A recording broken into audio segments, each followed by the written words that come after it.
किसी से नहीं डरते। देखिए, आप अपनी जिम्मेदारियों को देखते हैं। आप अगर ये सोचें ना आप लोगों को ठीक कर लेंगे, आप नहीं कर सकते। हसद जब आप करते हैं तो आप अल्लाह की इंसल्ट करते हैं, इस बात को समझना होगा। आप मुझे फॉलो करेंगे, अपनी काबिलियत को जंग लगा लेंगे। मैंने तो अपने आप को बनाया ही नहीं। मेरा नुकसान अगर मेरे दोस्त के मुनाफे के बराबर है तो मुझे कोई नुकसान नहीं हुआ। मैं ख्वाहिशों के अजाब लेकर चला गया हूँ, वो दिल वो खाना ख़राब लेकर चला गया हूँ, जिस पे मैंने मोहब्बतों की वही लिखी थी, जिस पे मैंने मोहब्बतों की वही लिखी थी, वो एक ममनू किताब लेकर चला गया हूँ। सर, सबसे पहली बात मैं शुरू यहाँ से करूँगी, लिखना फ़न है या ये दिल की कोई बात? ना लिखना फ़न है ना दिल की कोई बात है। दिल और फ़न दोनों बाद में आते हैं, पहले परवरदिगार की देन आती है, वो नहीं है तो ना दिल काम आता है ना फ़न काम आता है। माशाल्लाह, बड़ी खूबसूरत बात की सर आपने। सर, सबसे पहले मैं ये जानना चाहूँगी कि मीडिया में आपका चेहरा दिन ब दिन कंट्रोवर्सीज़ की तरफ जाता जा रहा है। आपका एक पॉइंट ऑफ व्यू होता है, जैसे बहुत सारे लोग समझते हैं, आपका साथ देते हैं, लेकिन फिर भी आप इस कंट्रोवर्सी का शिकार कैसे हो जाते हैं? सोशल मीडिया में थोड़ा अनसोशल एलिमेंट भी है। कुछ ऐसे लोग हैं जिनको दलील नहीं आती, भौंकना आता है। तो मेरी माँ मुझे कहा करती थी, बेटा कुत्ते भौंकते तो बराबर में उनके सामने जवाबन भौंका नहीं करते। तो आज़ादी इजहार है तो भौंकने की भी आज़ादी है। वाह, अच्छा, ये तारिक जमील साहब का एक किस्सा शुरू हुआ, मौलाना तारिक जमील साहब का। आपने पिछले दिनों पीजे साहब को भी एक इंटरव्यू दिया, बड़ा क्लियर मौक़िफ़ था। क्या तारिक जमील साहब ने कभी आपको अप्रिशिएट किया या आप तक पहुँचे? जी, उनका फ़ोन आया मुझे और मेरी सादत थी कि उनका फ़ोन आया तो उन्होंने आना था। He was coming to my place और वो दिन मेरे लिए बड़ी सुरखरुई का दिन होता। मुझे लगता अल्लाह ने मेरे बहुत सारे गुनाह माफ़ कर दिए कि एक ऐसा जी कदर आदमी मेरे घर आ रहा है। तो he loaded me a lot. Sir, थोड़ा सा पर्सनल सवाल पूछूंगी, बच्चों में सबसे ज़्यादा मोहब्बत किससे है?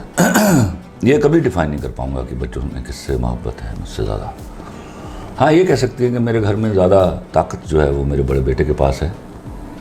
मुझे बच्चों से बराबर की मोहब्बत है, कभी नहीं तय कर पाऊँगा। सर, आजकल की लाइफ में क्या डिफरेंट है और पहले क्या डिफरेंस था?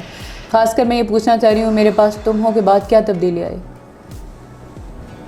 मेरी लाइफ में? जी सर। कोई तब्दीली नहीं आई, लेकिन दुनिया बाहर बदल गई। दुनिया तो बदलनी थी, वो अल्लाह ने भेजा हुआ है मुझे इस काम के लिए। इसको थोड़ा सा एक्सप्लेन करें, जैसे कि मैं अगर अपने सवाल को एक्सप्लेन करूँ, आज औरत ना खुल के बोलने लग गई। अल्हम्दुलिल्लाह, मुझे याद है जुल्फ़िकार अली भुट्टो आए थे तो गरीब आदमी को ज़बान मिली थी, जो ज़बान उसी जमात में बाद में खा पी ली। तो इसी तरह जब अल्लाह मुझ जैसे आदमी किसी आदमी को भेजता है, पैदा करता है, तो एक ज़िम्मेदारी होती है उसके सर पर जो उसने अदा करनी होती है। तो मैं समझता था कि हम डिस्क्रिमिनेट क्यों नहीं कर पा रहे, अच्छी औरत और बुरी औरत में डिस्क्रिमिनेशन क्यों नहीं कर पा रहे। हम कैसे उनको प्राइड देंगे कि वो अच्छी औरत है। अच्छी औरत कौन होती है? जो सैक्रिफाइस करती है, जो बुरा काम नहीं करती। बुरा काम लज्जतदार होता है, उस लज्जत को वो सैक्रिफाइस करती हैं एक बड़ी औरत बनने के लिए, एक अच्छी औरत बनने के लिए। तो वो उनको कैसे ये डिस्क्रिमिनेशन देंगे हम? उनके पास क्या मैं उस औरत को बिठा दूंगा जिनको अंग्रेज़ी की किताबों में प्रोस्टिट्यूट लिखा जाता है? वो कभी नहीं कर सकता। तो मुझे बहुत ज़रूरी था कि मैं उनको इमेज दूँ जिनसे हम हया, वफ़ा, शायर और क्या जीने का और माशरा चलाने का तरीका सीखते हैं। उनको मैं नीचे लगा दूंगा, उनके जो मेरे मुंह से कुछ सुनती हैं।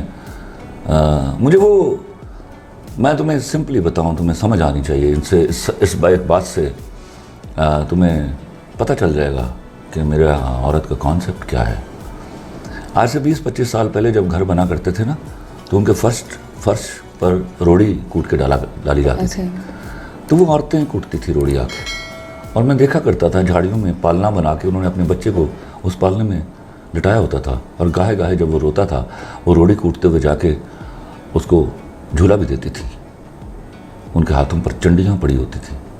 पैर फटे होते थे उनके। वो है औरत जो अपना जिस्म नहीं बेचती, जिसको पता है कि मेरा जिस्म मेरे परवरदिगार की मर्ज़ी है और उस मर्ज़ी पर उसने एक कदम लगाई हुई है कि यहाँ तक रहना है, इससे आगे नहीं निकलना। बहुत खूबसूरत बात की आपने। पूछना मैं चाहूँगी सर, ब्रांड कौन सा यूज़ करते हैं कपड़ों में? I always want my people should be brands. I hate brands. अगर मेरे कभी ब्रांड का कपड़ा पहने देख लें तो समझ लीजिए किसी ने मुझे गिफ्ट किया हुआ है। वो हुक्म रब्बी है कि गिफ्ट इनकार ना करो, वरना मैं मना कर दूंगा मुझे कोई ब्रांडेड कपड़ा ना ला के दिया जाए। सर दोस्तों की लिस्ट कैसी है आपकी? चंद दोस्त हैं बस। दोस्ती का मैं कभी 9th क्लास में था तो मैंने दोस्त की डेफिनेशन लिखी थी कि मैं एक ही वक्त में खुदा और दोस्त को ढूंढने निकला। सोचा खुदा अगर पहले मिल जाए तो उसके साथ मिलकर दोस्त को ढूंढूंगा। हुआ ये कि दोस्त पहले मिल गया और खुदा को ढूंढने की ज़रूरत ही नहीं रही। तो इस मेयार पर एक शख्स पूरा उतरा। वो 2 साल पहले एक्सीडेंट में मर गया, मेरा दोस्त, मेरा कज़न डॉक्टर मकसूद। यानी कि आपकी दोस्तों की फहरिस्त ख़त्म? अभी उनको लगेंगी डेकेड्स लगेंगी ये साबित करने में, या फिर मुझे लगेगी कि हम दोस्त हैं। सही। दोस्ती कोई आसान काम नहीं है। सर अगर आप राइटर ना होते तो आप क्या होते? कभी कभी मैं ऐसे ही अज़राए तफन्नुन कह देता हूँ कि शायद मैं कोई गुंडा होता, छोटा मोटा सा इस तरह का आदमी था मैं when I was a child. लेकिन शायद क्योंकि I was a wonderful student in life, तो मेरा ख्याल है मेरे अंदर बुराइयाँ नहीं थी। ऐसी बुराई हम उस वक्त समझते थे फिल्म देख लेना, माँ बाप से छुप कर क्रिकेट खेल लेना, ये बहुत बड़ी बुराई गिनी जाती थी और हम उसको ही बुराई मानकर शर्मिंदा हो जाया करते थे। तो शायद मैं अच्छा आदमी होता, कोई अच्छा बड़ा ऑफिसर होता, ऐसी कोई बात नहीं। और पॉलिटिशियन ना होते? मैं बीकॉम में जब दाखिल हुआ ना तो 3 साल में पढ़ नहीं सका था। आनन फानन हमारा ज़रा वेल ऑफ हुए तो अब्बा ने मुझसे पूछा कि पढ़ोगे? मैंने कहा पढ़ूंगा। तो उन्होंने मुझे मैंने बीकॉम ज्वाइन किया। तो एक ही प्राइवेट कॉलेज था, मैं फ्रेश तो नहीं था, पहले कॉलेज में मुझे एडमिशन नहीं मिल सकता था, वो फ्रेश लड़के बच्चे मांगता था। तो वहाँ मेरा एडमिशन हुआ जिना इस्लामिक कॉलेज ऑफ कॉमर्स में। तो वहाँ प्रिंसिपल होते थे डॉक्टर बशीर अहमद गुराया। तो मेरा कद था 6 फुट। तो उन्होंने कहा कि यार तू अपने अब्बे को बुला के लिया।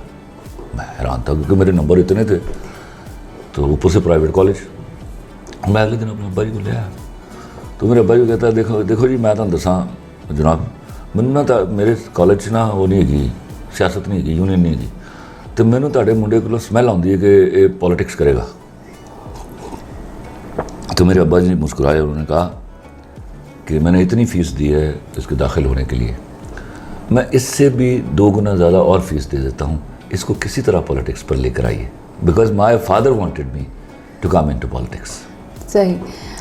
सर मैं एक सवाल आपसे ये भी करना चाहूँगी, आपने सियासत, ज़ाहिर बात आप एक मकाम पे हैं, पॉलिटिशियंस के साथ भी आपकी मुलाकात होगी, आप उनको किस मेयार पे रखते हैं? क्या वो हमारी कौम के साथ इंसाफ कर रहे हैं? ऐसे किसी पॉलिटिशियन के साथ मेरी मुलाकात नहीं हो सकती जो मेरी कौम के साथ इंसाफ नहीं कर रहा। I will never allow. वाह। तो लेकिन मैं छोटा आदमी हूँ, वो बड़े आदमी होंगे, but I will never allow. एक राष्ट्रीय आदमी जो रिश्वत लेता है, जी, अगर मुझे पता चल जाए रिश्वत लेता है, वो मेरे पास नहीं बैठ सकता। और एक जो मेरे कौम का पैसा खा रहा है, he be anybody can not sit with me. Sir आप एक इस फील्ड का हिस्सा हैं, बल्कि ये फील्ड आपसे ही चलती है जहाँ पे हर शख्स के कई चेहरे हैं, तो कैसे डील करते हैं आप लोगों से? एक शख्स आपके पास अभी बैठ के जाएगा और बाहर आपकी बुराई करेगा। बुराई तो मेरे नबी की कर दी, तो मैं तो उनके पैरों की खाक हूँ। लेकिन सर मतलब इससे नहीं करते। देखिए आप अपनी जिम्मेदारियों को देखते हैं। आप अगर ये सोचें ना आप लोगों को ठीक कर लेंगे, आप नहीं कर सकते। आपको अपने आप को ठीक करके उनको दिखाना है कि मैं ठीक हूँ और मैं एक्सेल कर रहा हूँ, तो लोग आपको फॉलो करेंगे। अगर आप ठीक हैं और एक्सेल नहीं कर रहे तो कहीं आपके अंदर बुराइयाँ हैं, फिर आपको अपने आप ही को ठीक करने की ज़रूरत है। यानी कि आप एक जंग लड़ रहे हैं? मैं इसको जंग कहता ही नहीं हूँ। मैं समझता हूँ मेरे ज़िम्मे एक काम है जो मैं कर रहा हूँ, वो परवाह नहीं करता। अगर परवाह न करने को जंग करना कहते हैं तो ये जंग तो मैं बचपन से लड़ रहा हूँ और तादम आखिर लड़ता रहूँगा। क्या देखते हैं कि इस फील्ड का क्या फ्यूचर है आगे जाकर? हद से तो हमने पता पाकिस्तान एक जुमला कहीं और भी कह के बैठा कि हसद is such a production of Pakistan, कि अगर ये एक्सपोर्ट कमोडिटी होती तो Pakistan must have been the richest country of the world. इतना हसद है, मैं तो हैरान हुआ हूँ कि हमारे लोग एक दूसरे को कबूल ही नहीं करते। इतना हसद तो मैं डर जाता हूँ कि हमारी कौम को शायद और डेकेड्स लगेंगी डेवलप करने में। और मैं आज आपको बताऊँ सबको, हसद जब आप करते हैं तो आप अल्लाह की इंसल्ट करते हैं, इस बात को समझना होगा। क्योंकि वो है देने वाला, वो है चुनने वाला, वो किसी को भी चुन ले, वो किसी को भी दे दे। तो जब आप किसी को देखकर ये सोचते हैं इसको ये इतना कुछ क्यों मिला है, तो असल में ये सवाल आप अल्लाह से कर रहे होते हैं कि आपने इसको इतना कुछ क्यों दिया है। तो आपकी जुर्रत है आप अल्लाह से सवाल कर सकें। तो ये चीज़ मार रही है, हमें अल्लाह से डायरेक्टली मांगना होगा। उसने कहा मेरे और आपके बीच में कोई पर्दा नहीं है, डायरेक्टली मांगिए। उसके देने से, किसी को लोगों को देने से उसके ख़जाने ख़त्म नहीं होते। वो तो चुटकी भर भी नहीं दिया जो दुनिया के पास है, उसके पास जो है। खूबसूरत बात। सर आगे कौन सा प्रोजेक्ट आपका आ रहा है? आगे बहुत सारे प्रोजेक्ट्स हैं।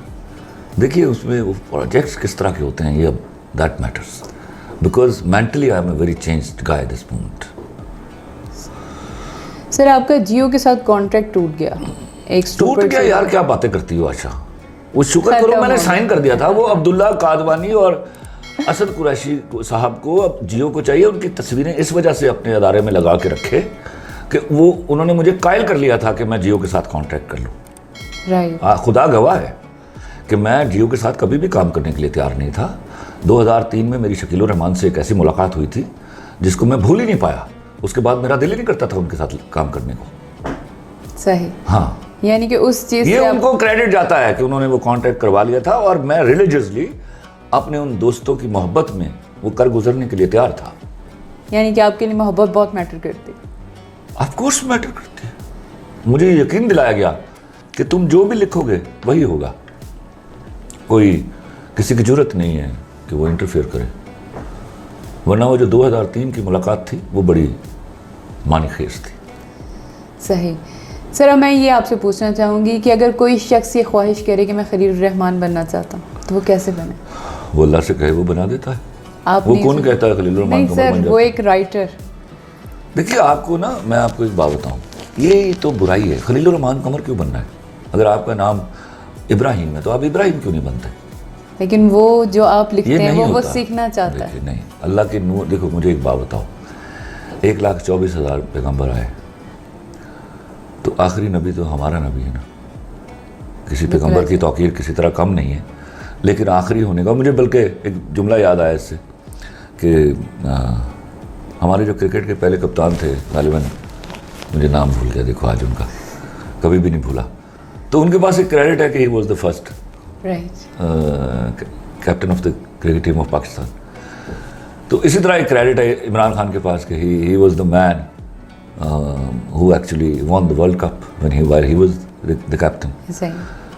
तो अल्लाह जब अपने नूर की बूंदें अता करता है, चूँकि वो यकता है, तो उसमें यकताई दाखिल करता है। आप उस जैसे नहीं हो सकते, आप अपने जैसे क्यों नहीं बनते? Why don't you take pride in yourself? आप मुझे फॉलो करेंगे, अपनी काबिलियत को जंग लगा लेंगे। मैंने तो अपने आप को बनाया ही नहीं, मुझे तो बनाया मेरे अल्लाह ने। तो उससे रुजू फरमाइए, वो आपको इब्राहिम बना दे, वो आपको इस्माइल बना दे। ये आप बड़ी खूबसूरत बात कर रहे हैं, लेकिन सर देखिए ये भेड़ चाल में टैलेंट ज़ाया हो जाता है। सही। ये तो हमारा प्रॉब्लम है हमारी कौम में कि किसी शख्स को इज़्ज़त और शोहरत मिल गई है। इज़्ज़त और शोहरत याद रखिए खलील रहमान कमर की औकात नहीं है। तमाम इज़्ज़तें, तमाम शोहरतें अल्लाह की हैं। तो कहीं मुझ पे खुश हो गया होगा तो उसको खुश कर दीजिए। वो भोला सा है, जल्दी खुश हो जाता है। माफ़ी मांग लो, फटाफट माफ़ कर देता है। बहुत खूबसूरत बात की आपने। अच्छा सर, अब थोड़ा लाइट मोड में मैं आपसे पूछना चाहूँगी, मोहब्बत के लिए कौन सी उम्र सबसे खूबसूरत है? अल्लाह सिगरेट डाले थे। ओके। मैंने कहीं लिखा था, किसी का एक शेर का एक मिसरा था, ये वो नगमा है जो हर साज पे गाया नहीं जाता। और मैंने कहीं लिखा कि मोहब्बत वो विलायत है जो खुश नसीबों पर उतरती है। वाह। अब ये विलायत का उतरना किस उम्र पे ठहरा? हर आदमी का काम नहीं है। हर आदमी उस विलायत के वो जो डिस्क्रिप्शन है उस पर पूरा नहीं उतरता। सर एक खातून थी, मैं जैसे ही पता चला कि मैं आपका इंटरव्यू करने जा रही हूँ तो उन्होंने एक मैसेज दिया कि उन्हें कहिएगा कि मैं इस वक्त 70 साल की, मुझे इश्क आज हुआ। उनका अपना दिमाग चेक करा। नहीं, मैंने उनसे पूछा किससे, उन्होंने कहा मुझे अपने बेटे के बेटे से हुआ। अरे वो इश्क नहीं है, वो फितरत है। वो फितरत है। देखिए मैं एक बात समझाऊँ आपको, पहले इस बात को समझ लीजिए। जी। माँ और बेटे का, माँ अगर कहे ना मुझे बेटे से मोहब्बत है तो झूठ बोलती है, बेटा अगर कहे कि मुझे माँ से मोहब्बत है वो झूठ बोलती है, वो बोलता फितरत है। मोहब्बत को तो निभाना पड़ता है, फितरत को निभाना नहीं पड़ता। वाह। बेटा आपने तो बुरा भी मतलब- हो, बेटा ना भी माँ से मोहब्बत कर रहा हो, माँ ने उससे मोहब्बत करनी है। बिल्कुल सही बात वो है। उसके लिए दुआएं भी करती है, उसके लिए रोएगी भी, उसके लिए तड़पेगी भी, तो उसको निभाना नहीं होता, फितरत को निभाना नहीं पड़ता, बिल्कुल सही कह रहे हैं। मोहब्बत को निभाना पड़ता है। सर आप किस शख्स के साथ काम नहीं करना चाहते किसी भी बददियानत आदमी के साथ काम नहीं करना चाहता। इस फील्ड में? हाँ, कहीं भी। अच्छा सर, अब मैं कुछ चीज़ों को, मतलब मेरी ये ख्वाहिश है, मैंने आपको आते साथ ही ख्वाहिश कोई लफ्ज़ नहीं है, ख्वाहिश है। ख्वाहिश। हाँ। सर मेरी एक ख्वाहिश है हाँ। कि मैं आप जैसा लिखना चाहती हूँ। फिर वही आपने- बात, मेरे जैसा क्यों, पता अपने नहीं जैसा क्यों। क्यों नहीं? तो फिर मुझे बताएं कि मैं अपने जैसा कैसे लिखना शुरू करूँ? यहाँ अल्लाह से मांगिए। देखो मैं अक्सर कहा करता हूँ, मैं जब बुरा वक्त आता है, बुरे वक्त आते हैं, हम इंसान हैं ना, तो जवाल या परेशानियाँ हमारे साथ रहती हैं, तो मैं कभी किसी को ब्लेम नहीं करता। मैं हमेशा बैठ के सोचता हूँ मुझसे क्या गलतियाँ हुई हैं, फिर उन गलतियों का फ़ौरन, आपको खुद को तो पता होता है ना, डेफिनेटली। उसके लिए आपको शर्मिंदगी भी नहीं होती कि किसी कोई तो नहीं कह रहा, तो चुपके से मैं उससे माफ़ी मांग लेता हूँ। सादा सा है वो, ज़रा सी माफ़ी मांगो, ज़्यादा सा माफ़ कर देता है, समझो? समझ तो वो दे देता है, फिर अगले लम्हे वो मुझे दे देता है। सही। इसलिए उससे मांगिए, वो आपको कुछ भी बना देगा। लेकिन अगर मैं कहूँ कि सर मुझे आपकी सपोर्ट की ज़रूरत है, मुझे दिखाना, मैं आपको लिखे हुए को जज ज़रूर कर लूँगा, अगर मुझे आप इजाज़त दोगी जज करने की तो। Definitely sir, definitely. ये बात मैंने सर मैं आपको इसलिए इतना पूछी। बता दूंगा कि अल्लाह ने आपको क्या दिया हुआ है, कितना और मांगना बाकी है। ओके, ये भी एक खूबसूरत बात है सर। याद मेरे- रखिए, मैं इस ज़िंदगी में क्रिएटिव आदमी से बड़ा भिखारी कोई नहीं होता, लेकिन उसकी शान ये है कि वो मांगता सिर्फ अपने अल्लाह से। बहुत खूबसूरत बात की आपने, बहुत खूबसूरत। सर इन दिनों आप मीडिया के अंदर जा रहे हैं या नहीं जा रहे? मीडिया के अंदर हूँ तो तेरा क्या इन ख्याल द है, मैं सेंस कहीं छोड़ देता हूँ? नहीं सर, मतलब इंटरव्यूज लोग जो बुला रहे हैं या आपको रेटिंग की दौड़ में डालते हैं। अरे डालने दो, मैं हमेशा खुश होता हूँ कि अगर मुझसे किसी को कुछ मिल रहा है। मैंने बल्कि एक जुमला भी कहा कि मेरा नुकसान अगर मेरे दोस्त के मुनाफे के बराबर है तो मुझे कोई नुकसान नहीं हुआ। यानी कि आप दोस्त आसानी से बना लेते हैं? नहीं, आसानी से कहाँ दोस्त बनाता हूँ, लेकिन मुझे अल्लाह ने हुक्म है मेरी तरफ से, वो अल्लाह की तरफ से मुझे, कि भैया अगर किसी के काम आ सकते हो ना तो काम आ जाओ, मैं तुम्हारी मदद करूँगा। मैं किसी के काम आता हूँ, वो मेरी मदद कर देता है, तो वो उसकी मदद तो बहुत ज़्यादा होती है। तो सर कभी आपने फ्यूचर में सोचा है कोई मीडिया एकेडमी, कोई एक्टिंग सिखाने के लिए कुछ? क्योंकि लोग यहाँ वो पे पलिया talented थे, हैं। एक्टिंग सीखना ही कोई नहीं चाहता, इतने तो सारे सर, बहुत अल्लाह के चाहते हैं। फजल नाल करो ही दिलीप कुमार ने तो तुम्हें नहीं पता ना, यहाँ पर वो मेरे डर से वो सुना लेते हैं, जो ही वो बाहर जाते हैं ना तो वो कहते हैं जाके ला सानू सिखाना आया सी। I don't mind that. Sir लेकिन- चॉकलेट कौन सी लेकिन- पसंद है आपको? कोई भी अच्छी चीज़ मुझे पसंद है खाने की, जो मुझे मज़ा दे। और खाने में? खाने में कुछ भी अच्छा पका हुआ, खाना उसको कहता हूँ जो अच्छा पका हुआ हो। हर चीज़ गोश्त- खाना नहीं होती। मतलब गोश्त पसंद है गोश्त ज़्यादा? मैं दाल कोई चावल? चीज़, कोई प्रॉब्लम नहीं है मुझे, बड़ा गोश्त नहीं खाता, बस बीफ नहीं खाता। और रोज़े खैर से आपको सारे जा रहे हैं? इस दफ़ा तो सारे रख रहा हूँ भाई। कोई ख़ास वजह? बस वो मुझे लोगों ने इतना मोतबर कर दिया है कि मैं डर गया हूँ बात, कि मैं भी उनके तवक्को के बराबर हो जाऊँ यार किसी तरह। और सर ये सिगरेट पीने का अंदाज आपने कहाँ से सीखा? पता नहीं, पहली सिगरेट भी इसी तरह पी थी मैंने। बहुत खूबसूरत। बल्कि मुझे याद है कि मैं एक दफ़ा स्टाइल को 15 दिन के लिए चेंज किया, तो मेरे दोस्त आ गए, कहते या तो सिगरेट छोड़ दे तो या फिर ये वाला स्टाइल छोड़ दे। सर इस फील्ड का एक हिस्सा थिएटर भी है, आप उसे कहाँ देखते हैं? थिएटर थिएटर आपके यहाँ बहुत अच्छा थिएटर होता रहा। आप जब आगा हशर का ड्रामा करते थे आप जब इम्तियाज़ अली ताज का ड्रामा करते थे, आप जब इम्तियाज़ अपना मिर्ज़ा अदीब का ड्रामा करते थे, आपका थिएटर बहुत अच्छा था। आपको जब से अंग्रेज़ी ड्रामों की लत पड़ी है, तो वही हुआ ना, जैसे अंग्रेज़ी पढ़ाने निकले तो बच्चे भागते हैं पढ़ाई से, तो बच्चे भाग गए, फिर उन्होंने गंद मारना शुरू किया थिएटर पर। मेरे यहाँ थिएटर का एक्टर इतना इतना टैलेंटेड है कि तुम सोच नहीं सकती हो। किसी का नाम ले। अरे वो किंग ऑफ थिएटर अमानुल्लाह, मरहूम अल्लाह उन्हें करवट करवट जन्नत नसीब करे, बब्बू बुराल साहब, मस्ताना साहब, सुहेल अहमद साहब, अरे नेम एनी बड़ी कौन नहीं है यार, ये अंजुम अपना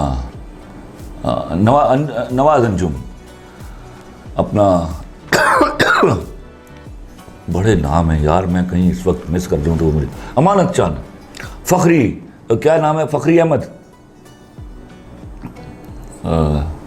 ये फखरी जो यार क्या पूरा, जफर जफरी, क्या अच्छा एक्टर, ये हमारा बला एक्टर है वो, नसीम विकी, और ये मेरे दोस्त हैं यार, मेरे इफ्तिखार ठाकुर, बिल्कुल सही कहा आपने। मैचलेस लोग हैं यार, इनको आप किसी भी वो पानी है, इनको किसी बर्तन में डालो उसकी शक्ल इख्तियार कर लेगा।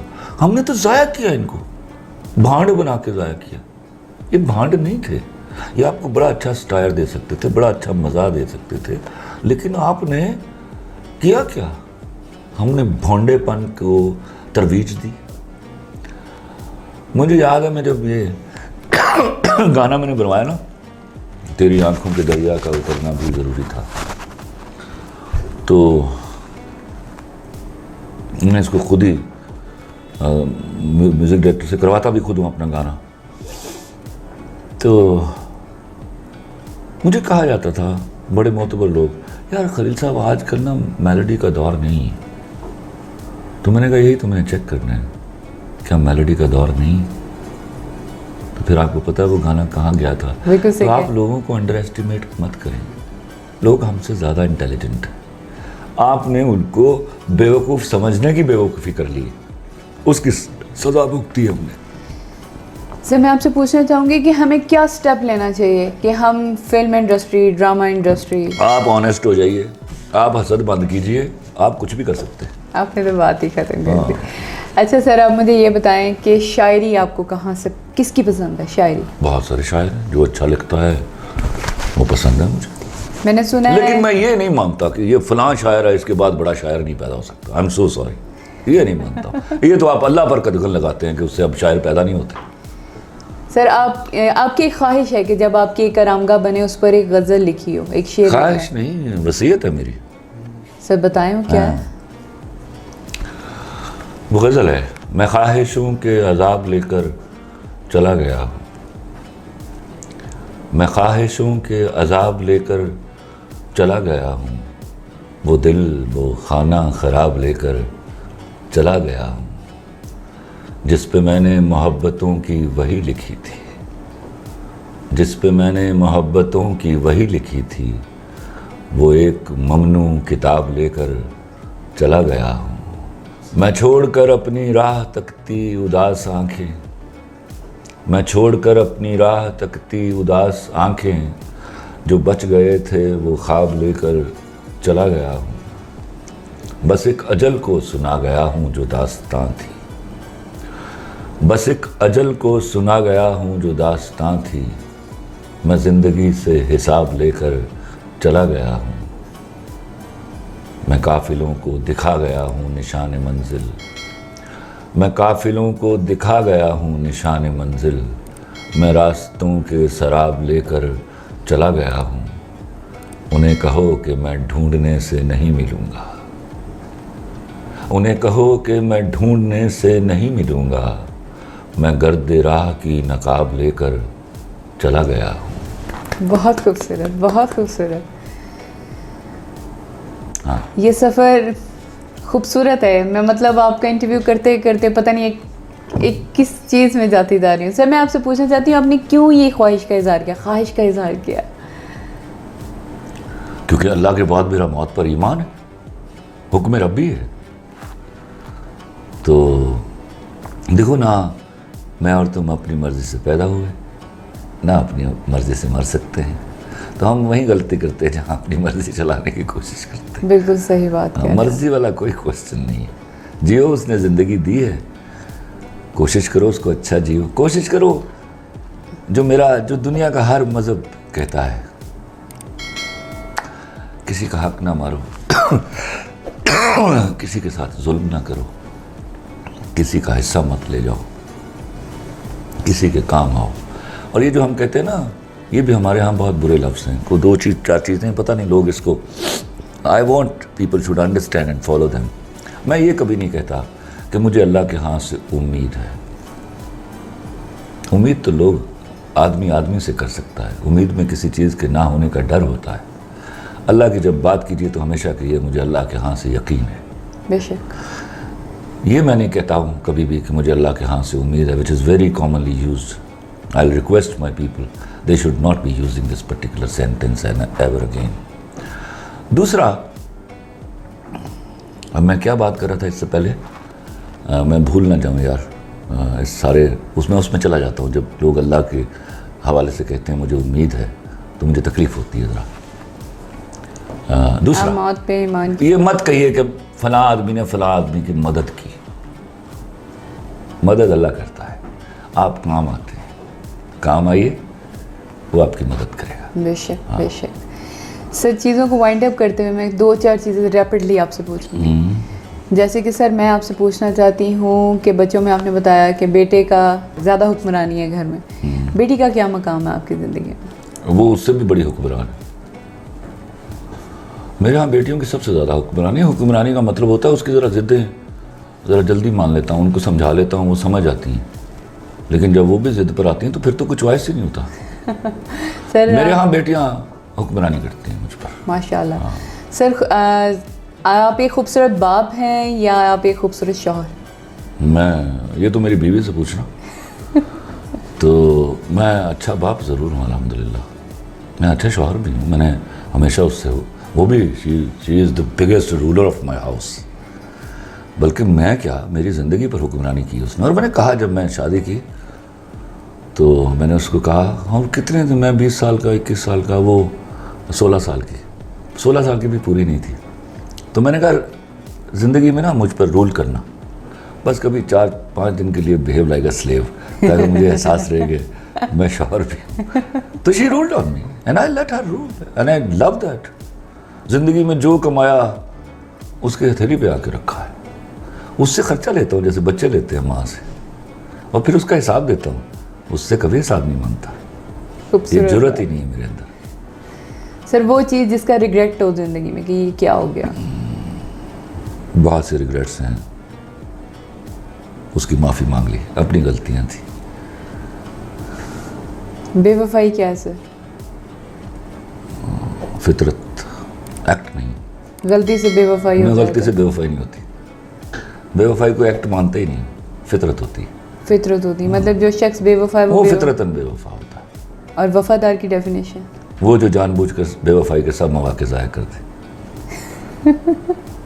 उसको कहते हैं वफादार। बहुत शुक्रिया सर, आपके साथ ये मुलाकात ज़िंदगी की सबसे खूबसूरत मुलाकात। Thank you so much.